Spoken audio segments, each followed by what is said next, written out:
केंद्र सरकार के किसान विरोधी नीतियों के खिलाफ और हाल ही में मोदी सरकार ने पास किए किसान बिल के विरोध में नागपुर प्रदेश कांग्रेस कमेटी की ओर से नागपुर के विभिन्न जगहों पर आंदोलन किया गया, जहां किसानों पर हो रहे अत्याचार और कृषि कानून को वापस लेने की मांग आंदोलनकारियों की ओर से की गई है। काला कानून नहीं चलेगा, नहीं चलेगा, नहीं चलेगा। केंद्र सरकार की तानाशाही नहीं चलेगी, नहीं चलेगी, नहीं चलेगी। किसान आंदोलन को लेकर विपक्षी पार्टियां अब सरकार के खिलाफ खड़ी हो गई है। आज नागपुर के विभिन्न जगहों पर नागपुर कांग्रेस पार्टी की ओर से केंद्र सरकार के खिलाफ आंदोलन किया गया, जहां कार्यकर्ताओं का कहना है कि केंद्र सरकार ने हाल ही में जो कृषि बिल पेश किया है वो किसान विरोधी है। साथ ही दिल्ली में किसानों के साथ सरकार जो बर्ताव कर रही है वह जनभावनाओं के खिलाफ है। सबसे पहले तो इस देश की बीजेपी सरकार का विरोध करने के लिए कांग्रेस पार्टी ने ऐलान किया, पूरे भारतवर्ष में आज ये आंदोलन किया जा रहा है।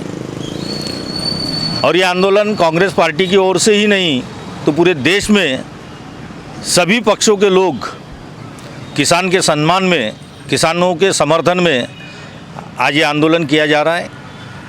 इस देश की बीजेपी की मोदी सरकार किसानों के विरोध में 3 काले कानून इन्होंने संसद से पास कराए, जिसके तहत किसानों के बहुत बुरे हाल होने वाले हैं। ऐसे हाल हो गए कि उनको अपना माल भी बेचना तकलीफ दे होने वाला है। और किसानों की ज़मीनें हड़पने के लिए ये केंद्रीय सरकार का बड़ा षड्यंत्र है, जिसके विरोध में पूरे देश के किसान आज दिल्ली में इकट्ठा हुए हैं। फिर भी इस सरकार को होश नहीं है और ये सरकार उनसे बात नहीं कर पा रही है। इसीलिए उनके सरकार के खिलाफ ये कांग्रेस पार्टी ने पूरे देश में आंदोलन आज किया है, जिसके तहत रामनगर पर, नागपुर शहर में रामनगर स्क्वायर पर कांग्रेस पार्टी की ओर से ब्लॉक क्रमांक 10 की ओर से ये आंदोलन किया जा रहा है। आपको लग रहा है कि बीजेपी ने जो नारा दिया है सबका साथ सबका विकास वो सफल हो रहा है? बीजेपी ने नारा तो बड़ा अच्छा दिया था, सबका साथ सबका विकास, पर हुआ ऐसा है कि सबका साथ तो बीजेपी ने ले लिया है और पूरे देश को भकास करके रख दिया है। आपको वो दिल्ली में जो किसानों के साथ बर्ताव हो रहा है वो उसके बारे में आपको क्या कहना है? किसान अपना हक मांग रहे हैं, किसान इनसे कोई भीख नहीं मांग रहे। सरकार से जब किसान अपना हक मांग रहे हैं तो सरकार ने उनके हकों के बारे में सोचना चाहिए। पर सरकार जिस तरीके से किसानों पर अमानवीय तरीके से जो व्यवहार किया जा रहा है उसका आज हम लोग निषेध करते हैं इस सरकार का।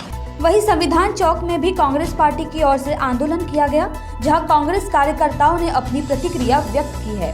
केंद्रीय सरकार खासकर मोदी साहब ने मन की बात में ये बोला कि विरोधी पक्ष किसान को भ्रमित कर रहा है। कृषि कानून के अंदर ये बिल्कुल स्पष्ट रूप से लिखा हुआ है कि किसान जिस कंपनी से समझौता करेगा उसके अंतर्गत उसको 7/12 उसके पास रखना पड़ेगा।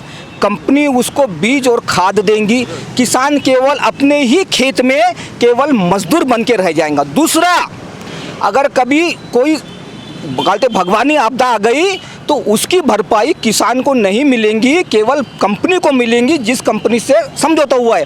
दूसरा, उसमें सबसे बड़ी अट ये है कि किसान को अच्छा उपज तैयार करना पड़ेगा। अरे कभी कभी उपज अच्छी नहीं होती तो किसान को उसका पैसा नहीं मिलेगा। उदाहरण के लिए अभी पंजाब के अंदर जो कंपनी टमाटो सॉस बनाती है, जब वो टमाटर खरीदने गई तो उसने किसानों के सामने ये शर्त रख दी कि टमाटर अच्छे क्वालिटी का नहीं है, तो उन्होंने खरीदा नहीं। यानी किसान ने मंडी में बेच नहीं पाया और कंपनी भी खरीद नहीं पाई, यानी उसका माल खराब हो गया। सरकार ये बोल रही है कि किसान भ्रमित है। अरे किसान का अधिकार ही खत्म होने जा रहा और किसान भ्रमित है। जब भी केंद्र सरकार कोई बहुत बड़ी देश विरोधी नीति लाती है और उसको ये कहकर गुमराह करती है कि भाई ये गुमराह हो रहे। प्रधानमंत्री ने एक उदाहरण दिया कि पश्चिम बंगाल का किसान केरल में आके चावल खरीद सकता है इस बिल के माध्यम से। अगर पश्चिम बंगाल का किसान आदमी केरल में जाके चावल खरीदा, मान लो कि वहाँ 30 रुपये भी मिला, तो पश्चिम बंगाल जाए तक और दुकान में आए तक वो चावल की कीमत 120 रुपये हो जाएंगी। ये प्रधानमंत्री ने बताया। इस देश को अगर कोई गुमराह कर रहा है तो भारत के प्रधानमंत्री है। मैं भारत के सभी लोगों से निवेदन करता हूँ कि केंद्र गवर्नमेंट की गुमराह होने वाली नीतियों मत आना और ये बिल का असर आम आदमी पर सीधा पड़ने वाला है।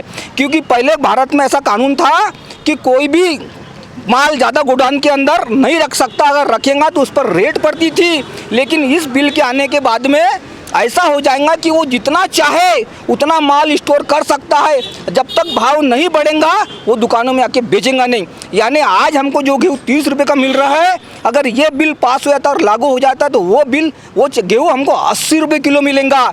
आज जो हमको समार 10 रुपये किलो मिल रहा है, कल ये बिल आ जाता तो वो समार हमको 300 रुपये किलो मिलेगा।